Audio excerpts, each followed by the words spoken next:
And we begin this half hour with a Waste Watch report. I'm Rob Hanrahan. And I'm Tanya Foster. Social Security disability insurance is back in the news as the trust fund is now scheduled to run out of money in less than 2 years. And when it comes to handing out disability benefits, no one in the nation comes close to a judge here in Harrisburg. CBS 21's Chris Pabst joins us with his investigation. Chris?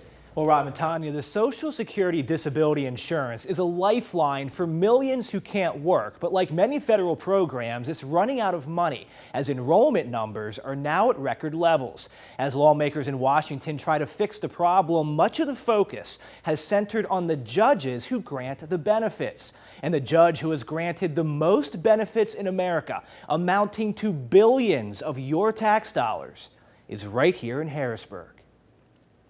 I had a kidney transplant in 2004.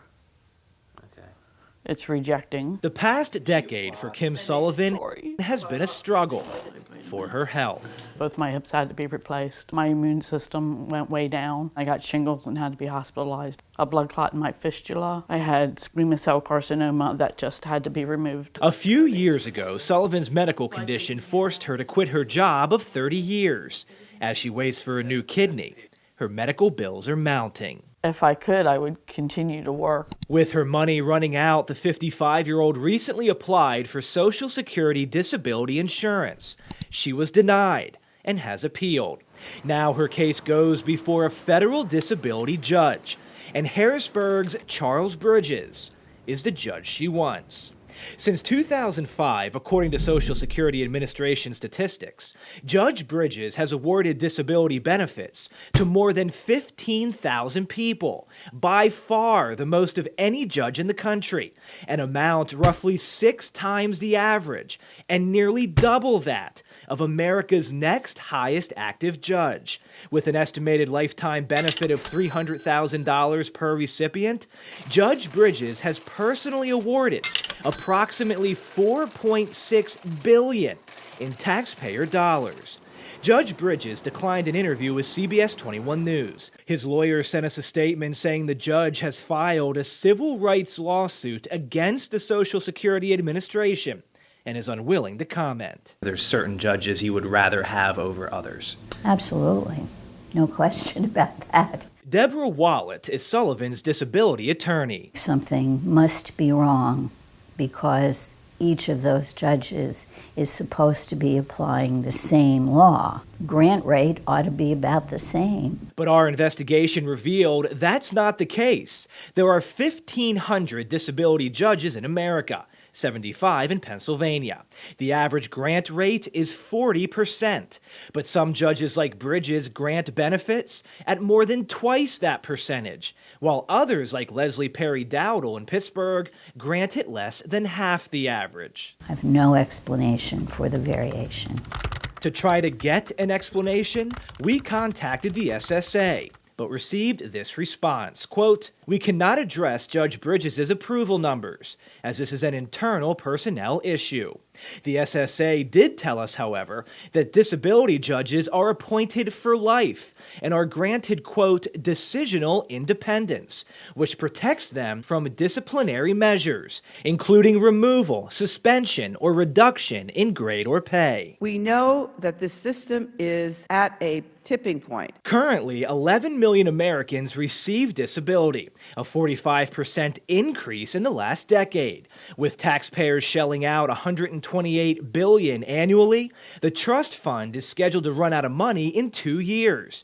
If that happens, everyone on disability will see their benefits reduced, which has caught the attention of lawmakers. If we do not aggressively deal with the fraud, we will see those in greatest need put in tremendous risk. This is video of recent testimony in Washington with the chief disability judge for Pennsylvania. Without being specific to Judge Bridges, we cannot tell a judge how to decide a case. Judge Jasper Bede declined an interview with CBS 21 News, but he admitted to Congress that Judge Bridges' rulings were, quote, "an embarrassment," and he has inappropriately awarded benefits.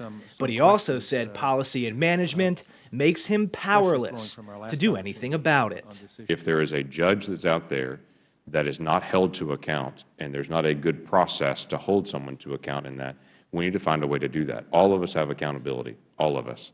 If I don't get a kidney soon, I'm going to start dialysis. As Washington battles over how to save the disability fund, people like Sullivan are left battling for their lives.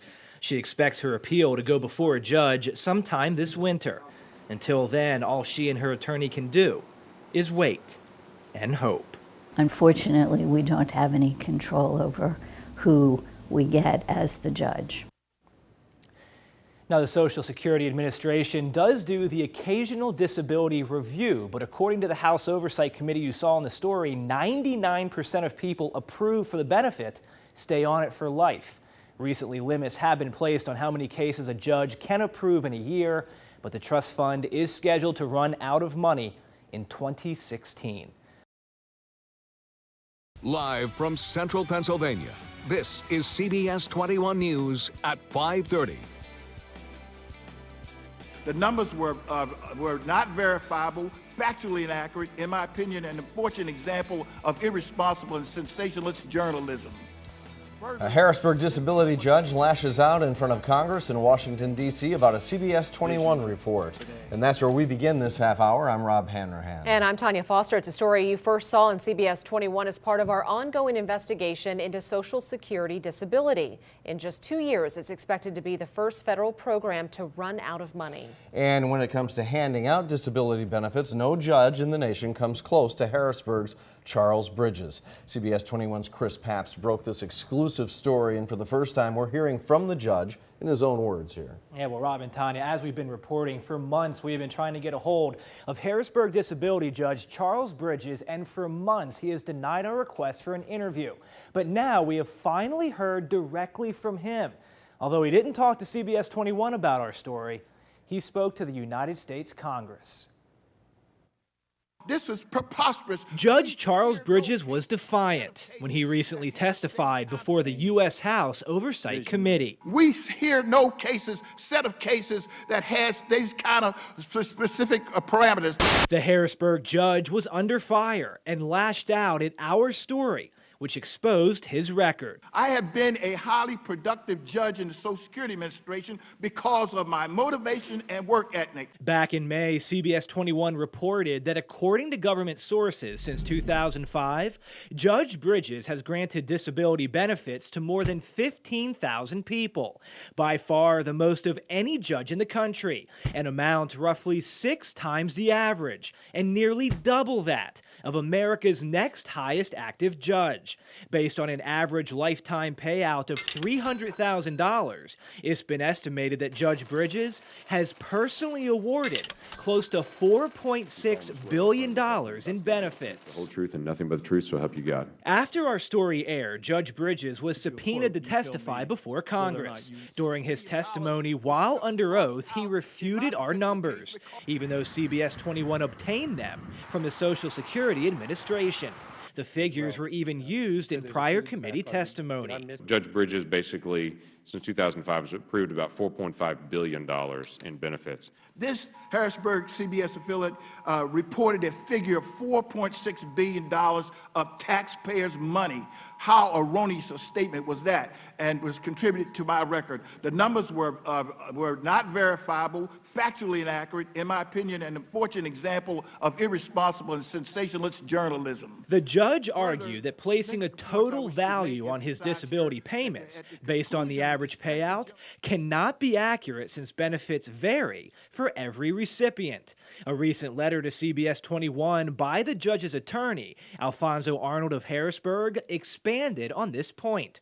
Arnold called it improper to compare disability judges based on productivity, since judges cannot consider factors outside the record and are bound by the Constitution to rule on each case individually. The regulations need to be updated. Also, during his testimony, Judge Bridges was questioned by Congress about his 90% grant rate, a figure CBS 21 also cited. But despite Judge Bridges apparently watching our story, recently I was referenced in a Harrisburg, Pennsylvania, a CBS local affiliate. He said he wasn't aware of that number. You mean that you don't notice? No. That you're essentially saying approved, approved, approved almost all the time? I don't notice because I don't want to be influenced. Each individual is due his his just and accurate decision. That is the most outstanding thing I've ever heard in this here. That's sort of like saying that you don't look at the speed limit signs because you don't want to be influenced by what speed is safe on the highway. The scrutiny of the judge's performance went beyond what CBS 21 reported. He was also accused of granting disability benefits to 7,000 people without even holding a hearing. I'm not aware of that. That's what this hearing is doing, is making the committee and the public aware of your performance. Well, I'm not I dispute that because I'm not aware of, I was not counting times that were holding hearings. The judge, who earns $165,000 a year, concluded his testimony with this. I'm satisfied that I've done the best I can. I can't address what any other judge has done, but to do what I can do to the cases that I have. Now, the day after Judge Bridges testified, the chairman of the Oversight Committee, Darrell Issa, called for his firing, saying the judge is, quote, incompetent. But the acting director of the Social Security Administration, during her testimony, showed no interest in removing Judge Bridges from the bench. For CBS 21 News, I'm Chris Pabst. And now a CBS 21 Waste Watch report. This is a story you saw first on CBS 21 back in May. In less than 2 years, Social Security Disability will become the first federal program to go bankrupt as record numbers of people are added to the rolls. And when it comes to handing out disability benefits, no judge in America comes close to one right here in Harrisburg. And now that judge we exposed says there's more to this story. We're joined by CBS 21's Chris Pabst, who has this update to this exclusive investigation tonight. Chris. Well, Rob and Tanya, over the past 5 months, we have repeatedly reached out to Harrisburg disability judge Charles Bridges for an interview, and every time he has declined. But now we are finally hearing from him via a letter from his attorney, who claims our report was reckless and hurt the judge professionally. This is Harrisburg disability judge Charles Bridges. In May, CBS 21 reported that over the past decade, according to the Social Security Administration, Judge Bridges has awarded more disability benefits than any other judge in the country. His boss, Judge Jasper Bede, has called Bridges' work an embarrassment, saying he has inappropriately awarded benefits. A very high production rate with a very high reversal rate does raise some questions. Yet Judge Bridges remains on the bench. A few weeks after CBS 21 exposed a judge's record, we received this letter from his attorney, Alfonso Arnold of Harrisburg. In his 6-page statement, Arnold called our report inaccurate and disputed many of his findings. First, he challenged our use of the term tax dollars when referring to disability benefits, saying they are actually work credits since they come from payroll taxes. Secondly, in the original story, we reported an average lifetime disability benefit of $300,000, a number we cited from the U.S. House Oversight Committee. The attorney called that misleading, since not everyone receives disability for the same length of time, and benefits vary. Also, we reported since 2005, Judge Bridges has awarded $4.6 billion in disability benefits to more than 15,000 people, by far the most of any judge in the country, an amount roughly 6 times the average, and nearly double that of America's next highest active judge. Arnold argues it's improper to compare disability judges in this way, since they cannot consider factors outside the record and are bound by the Constitution to rule on each case individually. Finally, we quoted the Social Security Administration explaining how judges have decisional independence, which protects their rulings from discipline. The attorney argues while judges are protected, in fact, they can be removed from the bench. But according to the SSA, that process can take years, cost millions, and is rarely done. The government gave us this statement, quote, "The current system makes it challenging to address a tiny fraction of disability judges who fail to decide cases in a legally sufficient manner."